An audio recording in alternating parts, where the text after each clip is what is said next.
आज हम मैथ्स का टॉपिक पढ़ेंगे क्यूब रूट यानी कि घनमूल निकालना। लेकिन उससे पहले कल हमने एक पहेली पूछी थी 17 ऊँटों का बंटवारा। किसी को आंसर मिला उसका कि 17 ऊँट 3 बेटों में किस तरह से बांटे जाएंगे, जबकि पहले बेटे को 1/2 हिस्सा देना है, दूसरे को 1/3 और तीसरे को 1/9 हिस्सा देना है।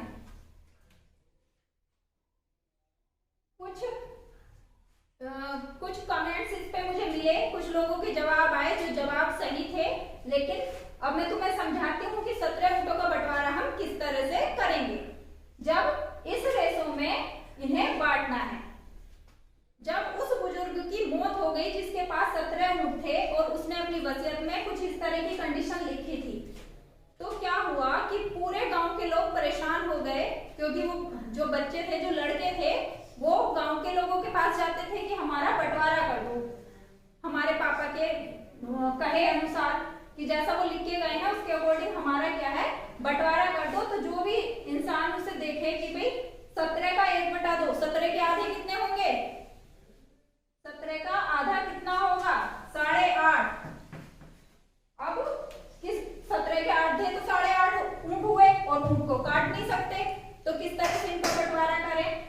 पूरे गांव के लोग परेशान थे। तो एक दिन क्या हुआ कि उनके गांव से एक आदमी कोई था जो ऊँट लेके गुजरा हुआ जा रहा था। तो एक आदमी ने उसे रोक के बोला कि भाई तुम्हारे पास एक ऊँट है और तुम क्या हमारी कुछ हेल्प कर सकते हो। कि क्या हेल्प करनी है कि हमें, हमारे गांव में कुछ बच्चे हैं, कुछ उनके पापा ने कोई शर्त रखी है ऊँटों को बांटने की। उनके पास भी ऊँट है, 17 ऊँट हैं और उन्हें बांटना है उन तीनों में। तो हमें तुम्हारे ऊँट की जरूरत है, हमें तुम्हारे ऊँट की जरूरत है। तो वो बोलता है कि मैं तुम्हें अपना ऊँट कैसे दे दूं, कि हमें सिर्फ तुम्हारे ऊँट की जरूरत है और बाद में हम तुम्हारा ऊँट वापस कर देंगे। तो उन्होंने किस तरह से बंटवारा किया, देखो ऊँट का, कि उसका ऊँट उन्होंने ले लिया और उस ऊँट को शामिल कर दिया उन ऊँटों में जो उनके पास पहले से थे। ऊँट कितने हो गए, अब 17 और 1 18 ऊँट हो गए। 18 का आधा करो तो कितना हो गया, 2 9 18। उन्होंने क्या करा, लोगों ने फिर मिलके पहले बेटे को 9 ऊँट दे दिए।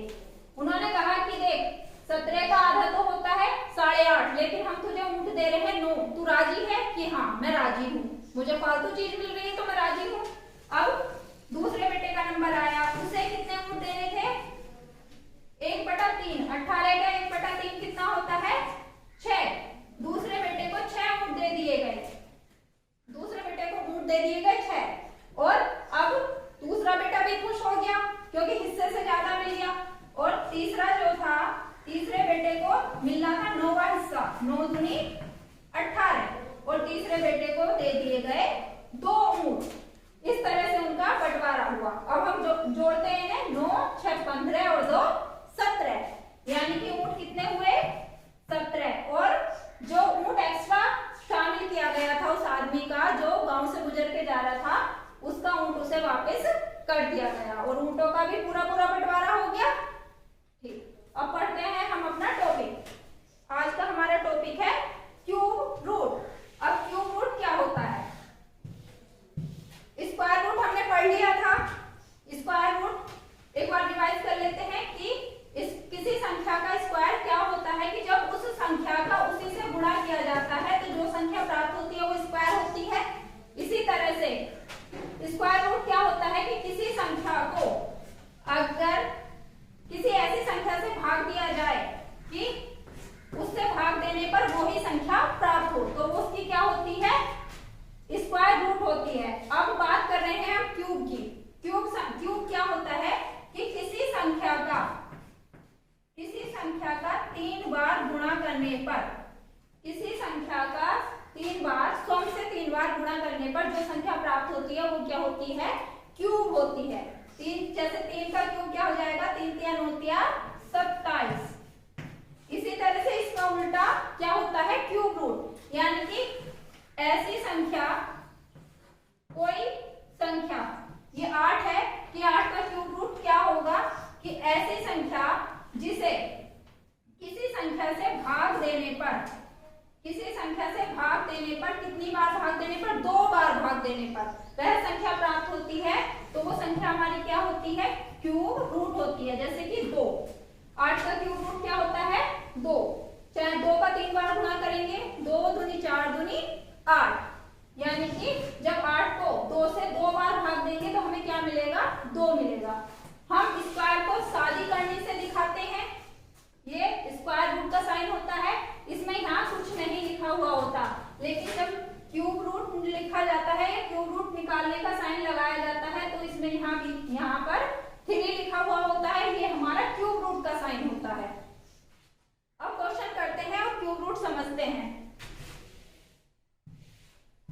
पहला क्वेश्चन है हमारा 1728। 1728 का क्यूब रूट क्या होगा, इसे हम करने के लिए क्या करते हैं, गुणनखंड विधि का हम प्रयोग करते हैं। गुणनखंड विधि से क्यूब रूट निकाले जाते हैं। यह है 1728। 1728 लास्ट में क्या है, 8 है। सबसे पहले हम चेक करते हैं कि 2 से हमारी संख्या कट रही है या नहीं कट रही। लास्ट में 8 है तो 2 से कटेगी, 2 8 16, 2 6 12 और 2 4 8। फिर 2 से कटेगी, यह हो गया 2 4 8, 2 3 6, 2 दूनी 4। फिर 2 से कटेगी, 2 दूनी 4, 2 एकम 2, 2 6 12।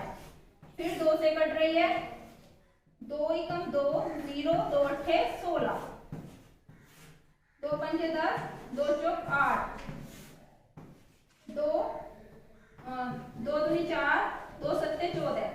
अब क्या हो गया, 27 हो गया। ये संख्या अब हमारी 2 से नहीं कटेगी, ये किससे कटेगी, चेक करते हैं। 2 के बाद हम 3 से चेक करते हैं। 7 और 2 9, अंकों का योग 3 से कट रहा है तो संख्या हमारी 3 से कट जाएगी। 3 9 27 और 3 3 9 और 3 एकम 3। हम किसी संख्या के गुणनखंड तब तक करते हैं कि जब तक हमें यहाँ 1 ना मिल जाए, तब जब तक हमें यहाँ 1 प्राप्त ना हो जाए।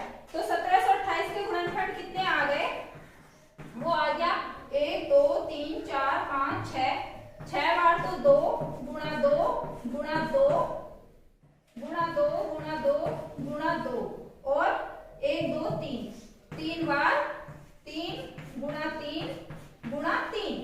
ये आ गए 1728 के गुणनखंड। अब वर्गमूल निकालते वक्त हम क्या करते थे कि पेयर बनाते थे, 2 2 के पेयर बनाते थे, 2 2 गुणनखंडों के। क्यूब रूट निकालते टाइम हम क्या करते हैं, हम ट्रिपलेट बनाते हैं, हिंदी में से बोलते हैं त्रिक।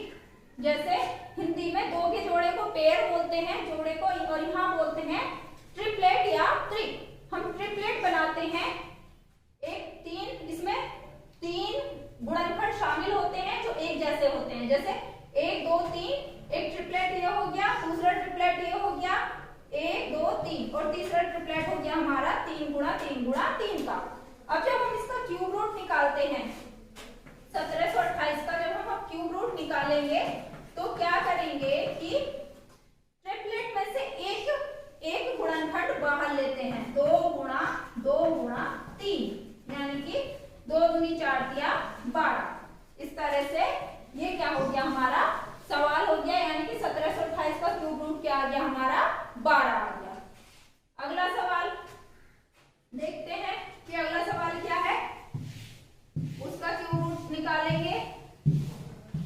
और हाँ, एक चीज और, क्यूब रूट की क्या विशेषता होती है कि अगर हमारी संख्या सम है, हमारी संख्या सम संख्या है और क्या है कि परफेक्ट क्यूब है, परफेक्ट क्यूब, जैसे कि 1728 से पूरा इसका क्यूब निकल के आ रहा है, तो अगर संख्या हमारी इवन नंबर है और परफेक्ट क्यूब है तो इसका जो क्यूब रूट होगा वो भी क्या होगा, इवन नंबर होगा।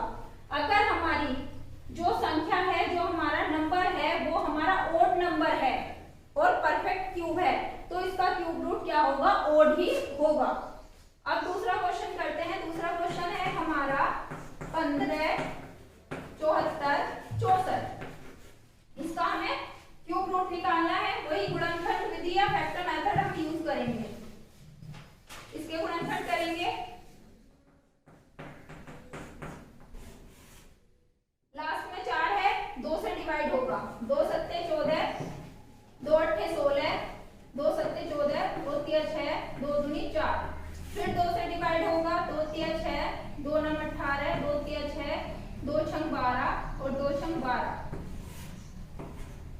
2 एकम 2, 2 नम 18, 2 छक्का 12, 2 अट्ठे 16, 2 तिया 6। अब संख्या आ गई हमारी ऐसी कि जिसके लास्ट में 3 है। अब ये क्या है कि अब ये 2 से डिवाइड तो होगा नहीं। अब हम चेक करेंगे कि ये क्या 3 से डिवाइड होगा। 3 से डिवाइड करने के लिए हम सारे इसके जो डिजिट्स हैं उनका सम करेंगे। 9 और 1 10, 10 के 6 16, 16 और 8 कितने 24, 24 और 3 27, यानी कि 3 से डिवाइड होगा क्योंकि 27 3 से डिवाइड होता है। 3 छंग 18, 3 पंजे 15, 3 छंग 18 और 3 एकम 3। ये 3 से डिवाइड होगा या नहीं, फिर से चेक करते हैं।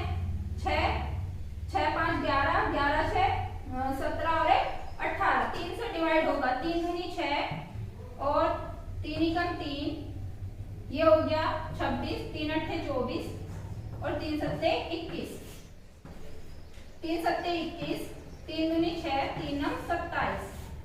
अब आ गया हमारा 729, ये भी 3 से डिवाइड होगा। 3 दूनी 6 तो 12 और 3 तिया 9, 3 अट्ठे 24, 3 एकम 3, 3 दूनी 6 और 3 सत्ते 21 27, 3 नम 27, 3 तिया 9 और 3 एकम 3, यानी कि 15 74 64 के गुणनफल क्या आ गए 2 गुणा 2 गुणा 2 और कितनी बार 3, 1 2 3 4 5 6 7 8 9, 9 बार 3 का गुणा। तो जब हम इसका क्यूब निकालेंगे, एक ट्रिपलेट तो हमारा ये बन जाएगा, एक ट्रिपलेट हमारा ये, एक ट्रिपलेट ये और एक ट्रिपलेट ये। तो इसका जो क्यूब हो जाएगा, क्यूब रूट हो जाएगा 15 74 64 का, वो क्या हो जाएगा 2 गुणा 3, 2 इससे बाहर आएगा, 3 इससे बाहर आएगा, 1 3 इससे बाहर आएगा और 1 3 इससे। ये हो गया हमारा इसका क्यूब रूट। गुणा कर लेते हैं। 2 तिया 6, 6 तिया 18, 18 तिया 54, यानी कि जो ये हमारी संख्या है, ये जो हमारी संख्या है 1,57,464, इसका क्यूब रूट कितना हो जाएगा 54। अगली संख्या ली है मैंने माइनस की, कि हम स्क्वायर्स में क्या होता है कि स्क्वायर में चाहे संख्या हमारी माइनस हो या हमारी संख्या प्लस हो, उसका जो स्क्वायर आता है वो क्या आता है, हमेशा प्लस ही आता है।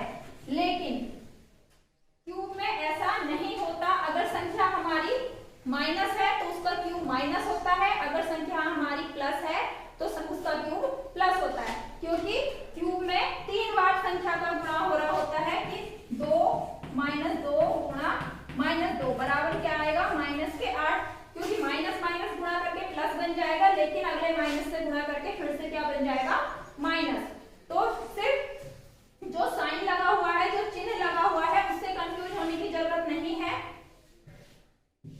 कि 2197।